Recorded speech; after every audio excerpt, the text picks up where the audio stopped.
There are a few things I look for when someone shows me a Dubai property deal. And if I spot them, I won't touch the investment no matter how good it looks on paper. I'm Tahir Majid here from Prime Capital Dubai, and in the last few years alone, I've personally reviewed over 1,000 Dubai property deals for my international investors. And across all those deals, I've noticed something. The investors who lose money always ignored the same warning signs. So in this video, I'll show you the biggest red flags I see in Dubai property deals and how to spot them early before you commit serious capital. Red flag 1. Brochure location with weak real demand. Most investors make their location decision based purely on what the brochure tells them. In Dubai, location is not just which area, but which micro location inside that area and who is the actual end user who will want to live there. Developers stretch commute times, reference future metro extensions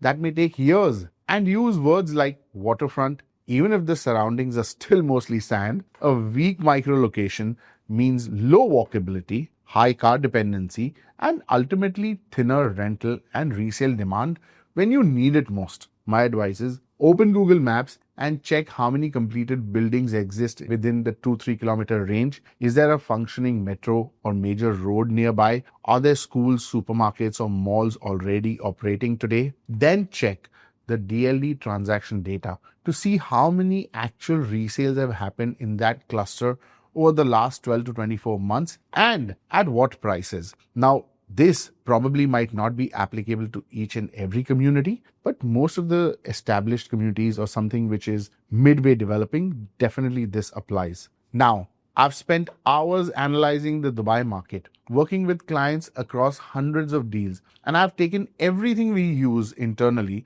and put it into a 2026 investor strategy kit. It's the exact framework for filtering locations, reverse engineering payment plans, and identifying projects with real liquidity. If you're serious about building a Dubai portfolio that survives the full cycle, get it using the link in the description. Now coming to red flag number 2, the seductive payment plans that make no investment sense. Most investors fall in love with the payment plan instead of the investment itself. Let me give you an example. Recently, a client reached out to me and asked me to sell a property which he bought about a year and a half back on a very amazing payment plan. The payment plan was amazing, but the product was not. When he came to me, I gave him a reality check, and he was really shocked to learn that what he was understanding, or probably what he thought he's bought, it was not the fact. What happened is, while buying the property, what his focus was just the payment plan. He didn't really think about what the layout is, how the building is going to be,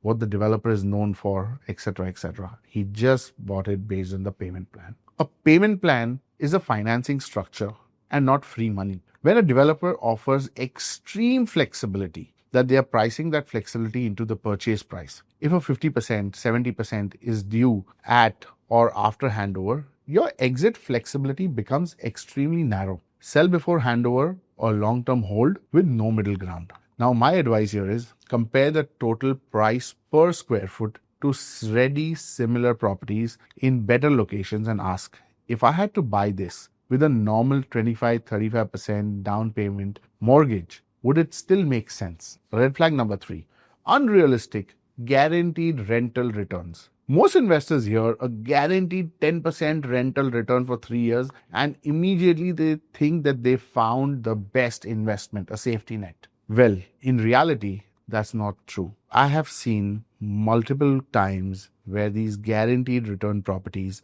were sold at a much higher price. And what that means is they're taking the money out of your pocket and giving it back to you over a period of 3 years by showing you a guaranteed return. This is not really a great way to invest. I always tell my clients, there's only one thing guaranteed in life, and that is death. No returns are ever guaranteed. A guarantee is a marketing cost for the developer. They charge a higher entry price and pay you your own money back over time as rent. If the underlying location, layout, and build quality can't naturally support those yields, the guarantee is a red flag, not a benefit. My advice is ignore the guarantee and underwrite the deal using a realistic market rents in that area today. Then check service charges and calculate gross to net yields. If without the guarantee the numbers look average or poor, walk away. This gets us to red flag number 4. High service charges relative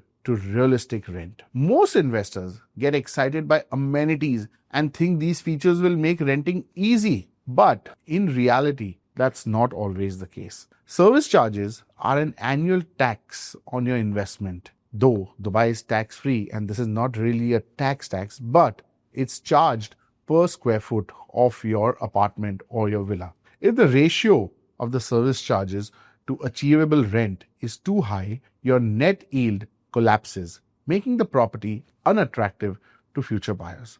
Now you will say there is no tax, so what is this service charge? Service charges are basically the cost you pay to maintain all these amenities, facilities in the building and the upkeep of the building or the community where you're staying in. Excessive amenities in a normal income tenant area is often a red flag that a developer is pushing long-term cost onto you. My advice is ask for the estimated service charges per square foot and benchmark it against similar buildings in that community. Run a simple calculation: expected annual rent minus service charges minus the vacancy buffer minus minor maintenance. If the net yield is below 4-5%, you need to walk away. Now coming to red flag number 5. Weak developer track record and build quality. Most people assume that because a project is in Dubai and professionally marketed, all developers are roughly the same. Well, yes, they have to all follow certain guidelines issued by the Dubai Land Department and RERA,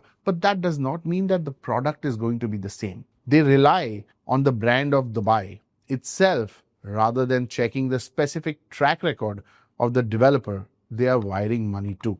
Developer quality shows up in construction standards, finishing quality, and ongoing building management. Poor quality means higher maintenance issues, more complaints, and a less desirable living experience. A cheap entry price with a weak developer can be a red flag in disguise. Your buyer pool will be smaller and more price sensitive. My advice is visit completed projects this developer has delivered and check how the building has aged. Search online reviews and complaints and look for media reports about delivery delays or quality issues. If you can't find a solid track record, you need to be cautious. I would highly recommend, if you're buying into a developer who's developed anything before, go into one of their oldest buildings and see how the old buildings are. That will exactly give you an idea of what the quality this developer lacks. Red flag number 6, poor liquidity and no clear future buyer. Most investors think only about buying and not selling. They focus entirely on entry and assume that because Dubai is popular today, someone will automatically be there to buy their unit later at a higher price. Well, this is not always true. A good investment is about market depth and when you want to exit. If the project has a high proportion of investor type stock, and what I mean by that, a lot of studios, 1 beds, these are investor stocks. Bigger units, 2 beds, 3 beds, these are end user units. So if it has more units which are studios, 1 beds, highly standardized layouts, and appeals mainly to speculators instead of end users, your buyer pool shrinks dramatically in any slowdown. What this means is, if there is any slowdown, people are not really coming to buy studios and 1 beds. End users are always looking for bigger units. That's when you discover whether you bought a real asset or just a speculative contract. My advice is, ask yourself always, who is my most likely buyer in the next 3 to 7 years? Will it be an end user or a yield investor, or will it be another speculator? How many similar units will exist by then? And what's been the historic resale volume in that particular area or cluster? Prioritize assets with clear and end user appeal and limited identical competition. This is very important. Knowing the red flags is one thing, but the expensive part is what happens if you ignore them. You don't just lose yield, you lose time, liquidity, and sometimes your ability to exit without taking a haircut. If you want a second set of eyes from a team that looks at deals like an investor, you can book a call with my team. We'll map your goals, timeline, and risk tolerance and help you avoid the traps that don't show up in the brochures. Now, even with these filters, you still need a clear action plan for what to actually buy in 2026 and how to structure your portfolio. So make sure you watch this next video where I show you the exact steps to start investing in Dubai right now. You'll learn how to enter the market, which investments to prioritize, and how to build a portfolio. See you there.